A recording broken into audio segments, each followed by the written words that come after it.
Olá, bem-vindo a mais um vídeo do nosso curso de gerenciamento do tempo. Tá? Nesse vídeo, nós vamos falar um pouco sobre a determinação das dependências, ou seja, vamos falar sobre as categorias de dependência das atividades do cronograma do projeto. Tá?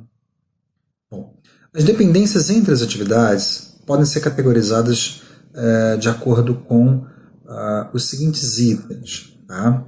Nós podemos categorizá-las como dependências obrigatórias, dependências arbitradas, dependências internas e dependências externas. Tá?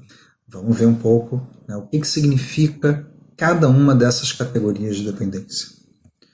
Dependências obrigatórias, né, são aquelas que geralmente representam exigências legais ou contratuais, ou seja, nós, como gerentes de projeto, não podemos deixar de atendê-las, né, quando a gente está elaborando o nosso cronograma. Tá?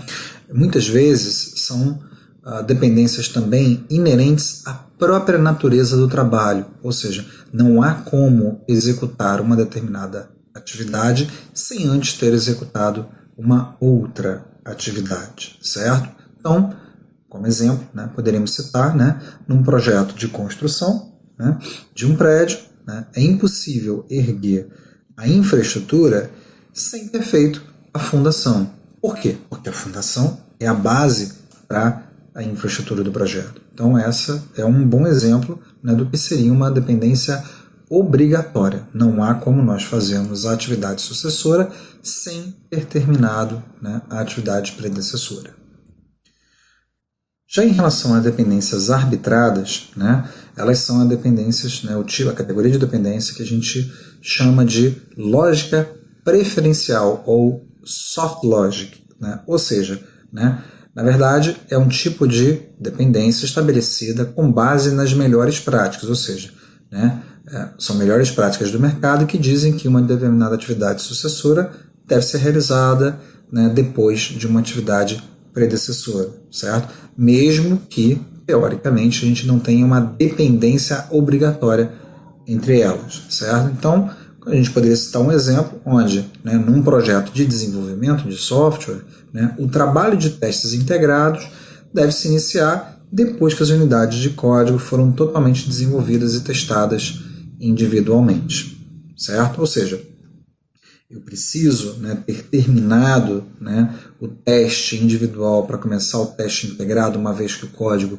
né, já está lá integrado? Não, não é necessário. Porém, né, se eventualmente, né, eu o fizer, eu posso acabar tendo um retrabalho, porque, né, quando, né, os desenvolvedores individuais entregarem cada um deles a sua parte, né, eu vou ter que realizar os testes novamente para garantir que as modificações que eles fizeram não impactaram, né, naquilo que eu já testei anteriormente. Outra categoria de dependência são as dependências externas, certo? As dependências externas, na verdade, elas envolvem um relacionamento entre as atividades do projeto que a gente está planejando e atividades não pertencentes a ele, ou seja, são atividades externas ao projeto, né? Ou seja, em geral, essas atividades não estão sob controle da equipe de projeto. Tá? Então, como exemplo, eu poderia citar, né, num projeto de desenvolvimento de software, a atividade de testes pode estar condicionada à entrega de um hardware, né, de uma fonte externa. Então, se, né, eu não tiver esse hardware disponível, eu não posso iniciar a atividade, né, de teste. Né? Provavelmente, né, a gente quer simular, né, nesses testes um ambiente, né, mais real possível, ou seja, daquele em que o software vai ser utilizado pelo usuário final. E, né, temos também as dependências internas, ou seja, são relações, né, de precedência que estão sob controle da equipe de projeto, certo?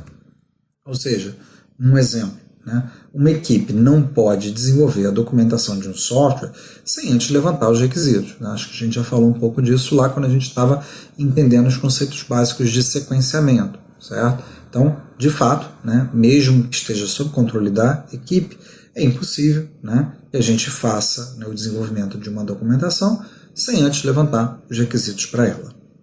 Ok?